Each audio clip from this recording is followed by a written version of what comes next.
Welcome to another exciting episode of Fruits of the Womb, where we bring the specialist right to your doorsteps to discuss issues related to maternal and child health.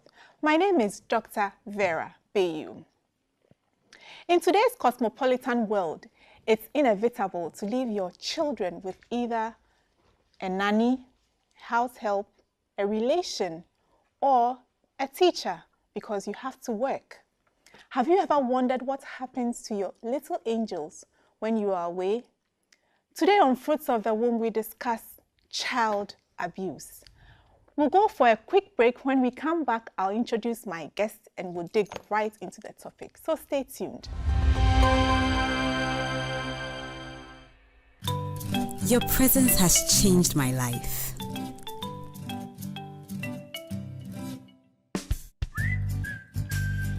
Your tenderness makes me want to take care of you forever. And I promise that I will give you nothing but the best always. Cousin's Baby with natural ingredients also gives the best care for baby's soft skin and hair.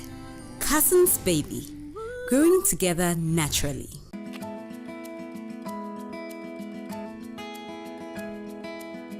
From your first shopping list to the very first sound you made,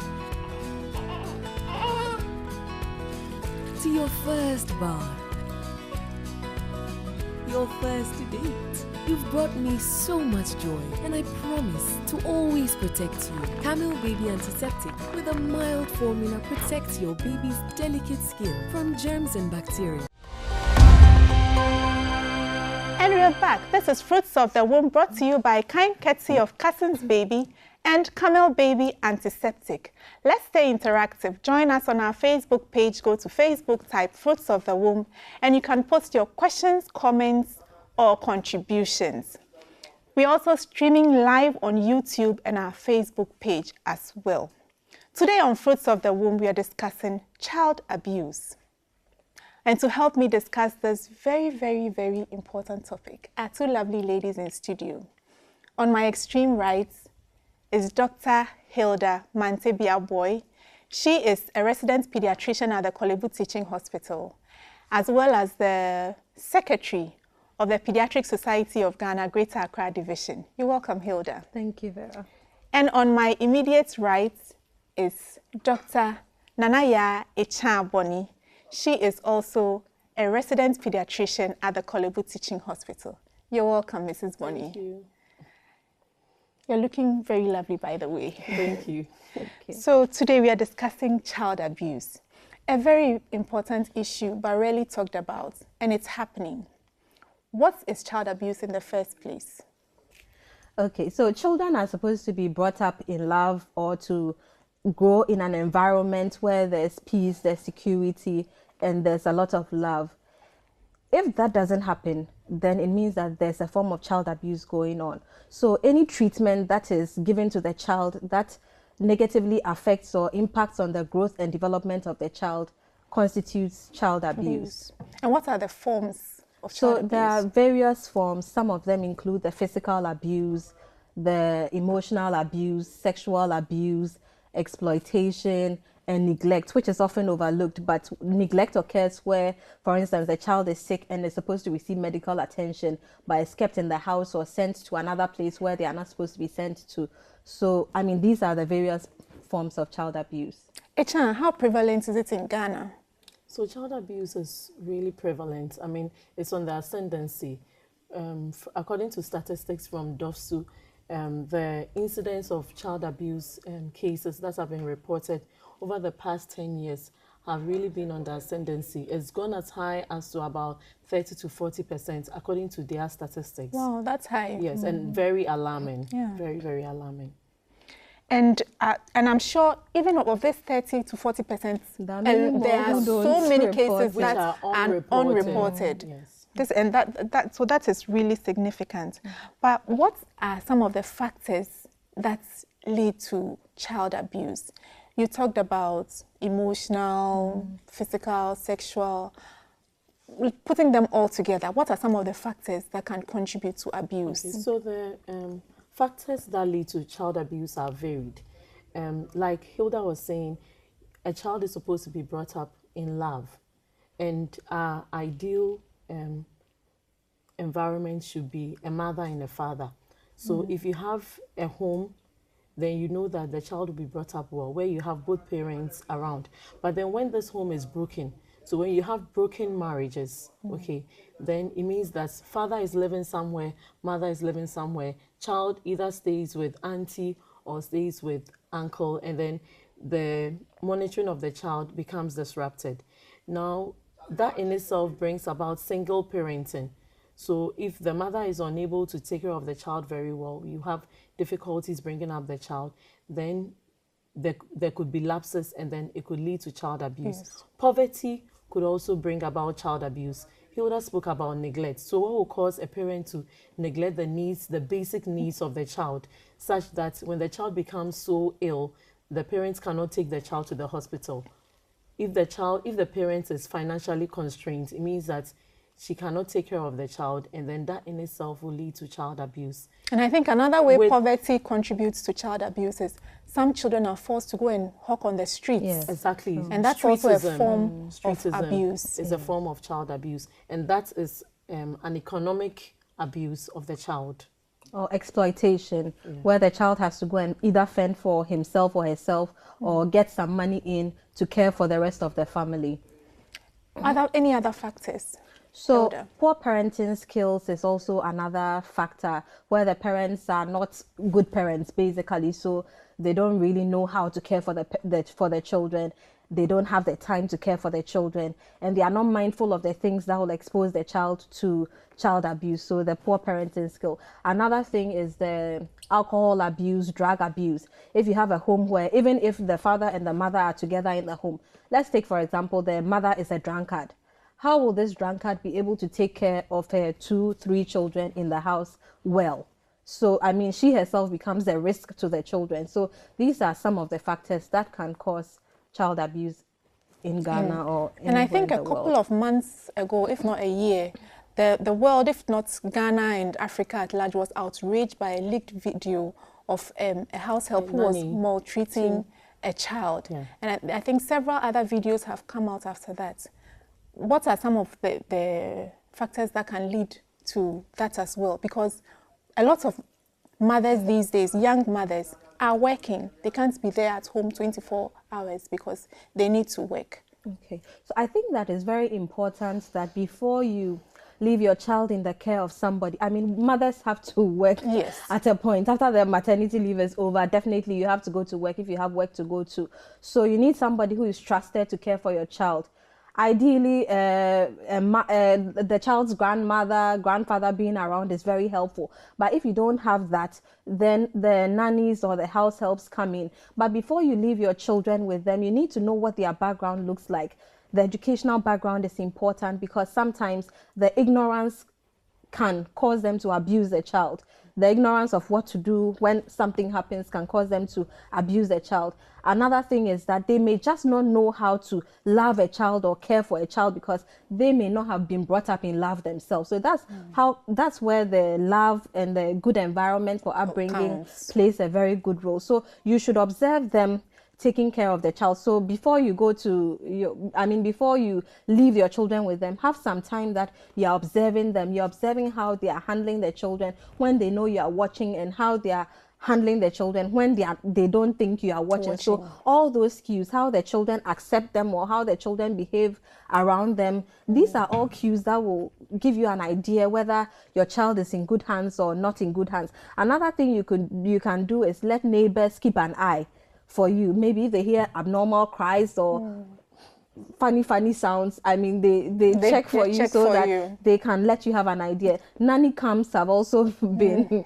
helpful for some people, and sometimes even threatening the nannies that you have a nanny camp when you don't makes them behave well. But I mean, these are little things, and then your instinct. I also think that as you leave your children with someone, you should also bear in mind that you need to treat them well.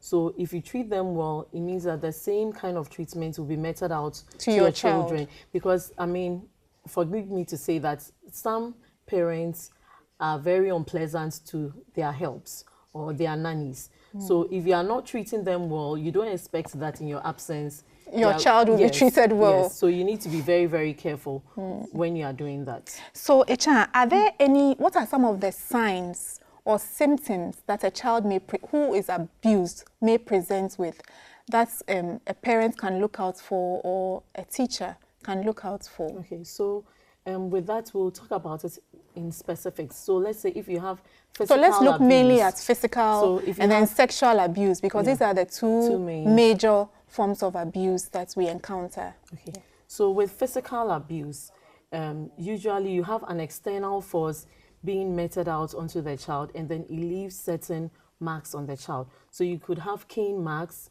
the child could have bruises in very unusual places, like in between the thighs, the buttocks, the axillary, where you don't expect the armpits. Yeah, the armpits, where you don't expect that a child may usually suffer an injury. So if you have an injury on the elbow, then you know that maybe the child fell. But then if you have it in those unusual places, at the back of the neck, the ear and all that, then you're a bit suspicious. And then sometimes too, you could even have children coming in with cigarette marks on their body. That means that an adult has deliberately impinged those injuries on them.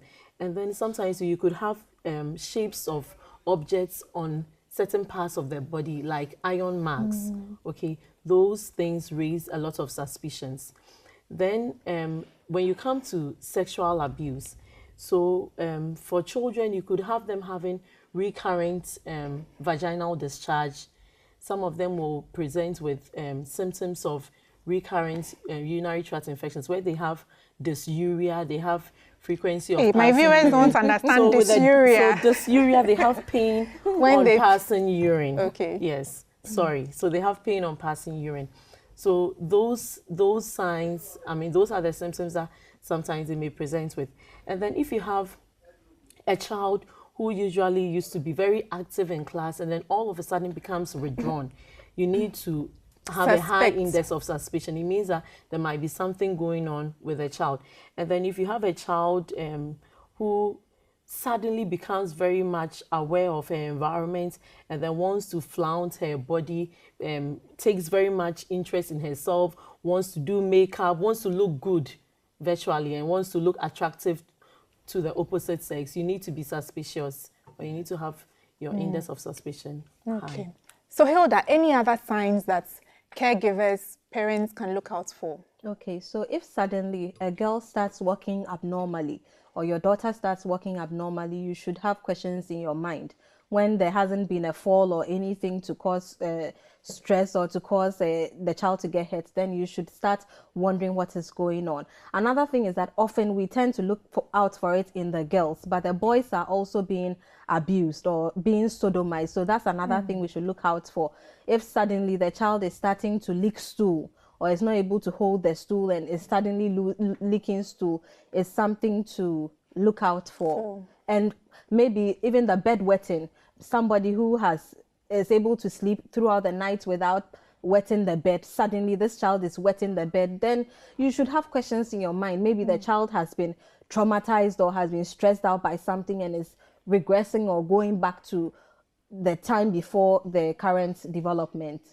I remember a particular child who kept coming with vaginal discharge, and we kept treating. So on one of the visits, I asked the mother to leave the room and then interview the girl separately. And it came out that this girl, at the close of school, another child in her class would insert her fingers in her private parts. And that was causing the recurrent discharge. So I think that health workers out there at the primary level also need to have a very high index of suspicion. The abuse is being carried out by children themselves. Yes. So when you have a child who is being abused by another child, then you should know that that child is also being abused by someone adult. else. Yes. And with that, it's very worrying. I mean, you need a whole psychological team to handle both children. Yeah. So what can parents do? How can this be prevented, Hilda? I know you mentioned the hidden cameras, but it's alarming because a lot of children, to complete the story I just talked about, when the full investigation was done, there were 5 other girls in the class who were being abused by the same child, you know, and this is happening in our schools, it's happening in our homes. How do parents get over it? How do we prevent this? Okay, so I think that first of all, before you have a child, you should be ready. You should make up your mind that you want a child. Let it not be an accident that you have accidentally had a child, because it's all part. Your preparation to be a parent is all part, because that will also mean that you are financially preparing yourself. Poverty is one of the things that we mentioned. Parents. So Hilda, I know you're on fire, but viewers, we need to go on a quick break. If you want to hear the rest of Hilda's submission, don't go anywhere. We'll be right back. Your presence has changed my life.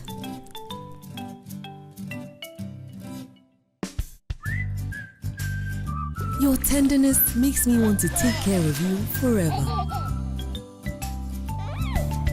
And I promise that I will give you nothing but the best always. Cousins Baby with natural ingredients also gives the best care for baby's soft skin and hair. Cousins Baby, growing together naturally.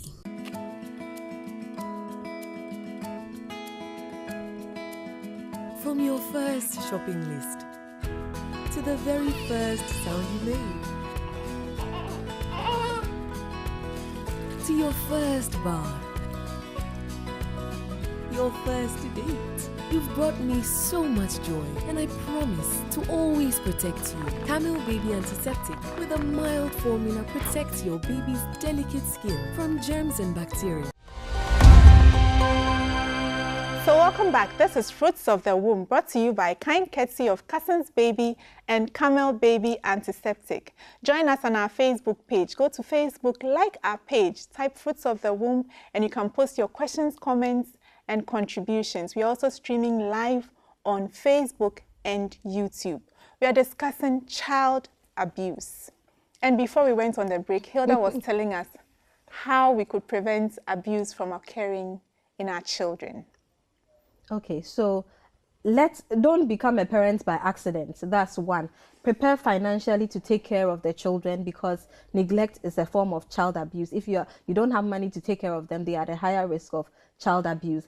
As a parent, do not love alcohol. Do not do not be in love with smoking marijuana, cocaine, and all those things, because they cloud your judgment. You cannot, take care of children without, clear eyes, yeah. because sometimes they can be very stubborn, and you need to be, very attentive. You need to be attentive. So these are a few things that parents can do to prevent child abuse in their children. The other thing too, as parents, that we must do is to talk to our children. So we always need to talk to them. Talk to them, and the key thing is sex education. So when should you start sex education? As early as possible. As early as the child can comprehend and then can also express himself or herself. I think you should start. And then parents should desist from using certain jargons for describing the genitalia. So some people have very funny words. Yeah, they have very funny names that they use for the child. For those, private parts. for the genitalia, and then the children get confused. So they go out, and then someone else is saying something else, and then the confusion starts, and then they are lured into doing all sorts of things. So parents should use the right words, and then they should educate their children on sex, in quotes. Yes, they should educate them properly. And then as a parent, you should let the child know that the genitalia is the private part for the child, and no one is supposed to intrude. If there's any form of intrusion by anyone, the child should inform you. And with this, I must say that parents should gain the confidence and trust of their children, so that no matter what happens with the child can run to you. The child will not be too afraid to approach the parents about whatever is going on. If you have your child's confidence, then whatever is going on wrong with the child can trust you and tell you. But what about in the case where the child is pre-verbal? So you see, for that one, what you can do is, even though you are very busy with work and all that, find some time, maybe within the week, to bath the child.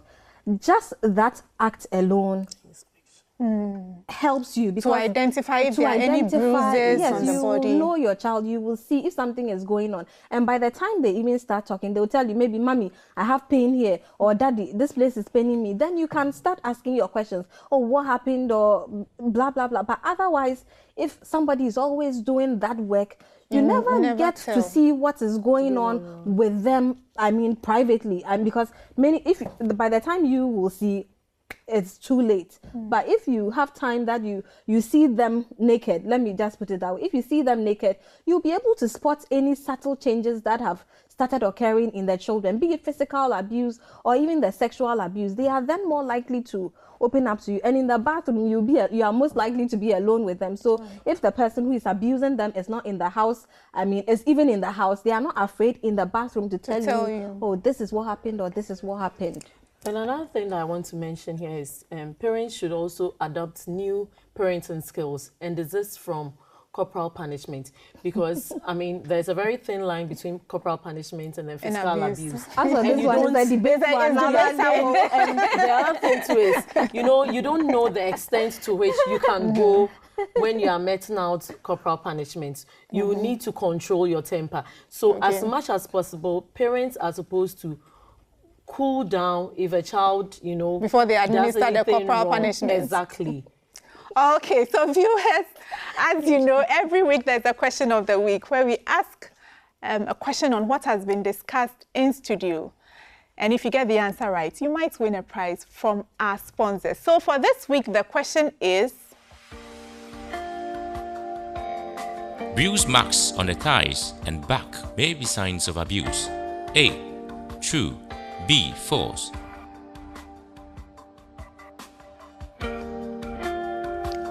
Send your answer to the number on the screen.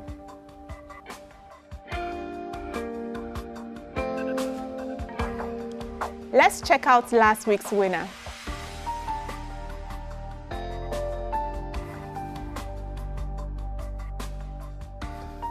Congratulations!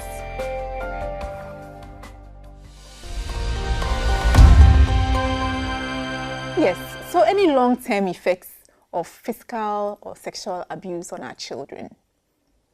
So you have, for the physical abuse, you could have the immediate effects where the child will present with various forms of injury. So the child could even develop broken bones or dislocated joints, as in like some parts of the body will become affected.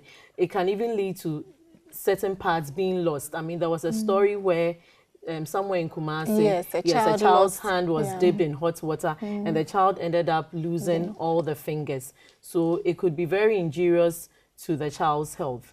Then the long-term effects could be the emotional effects on the child. So such children, in terms of physical abuse, they become very timid, they are indrawn, they are not very courageous, or they are not very open.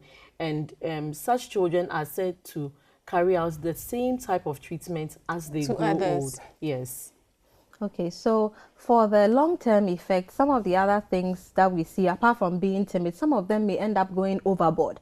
So you tend to see deviant behavior in some of them.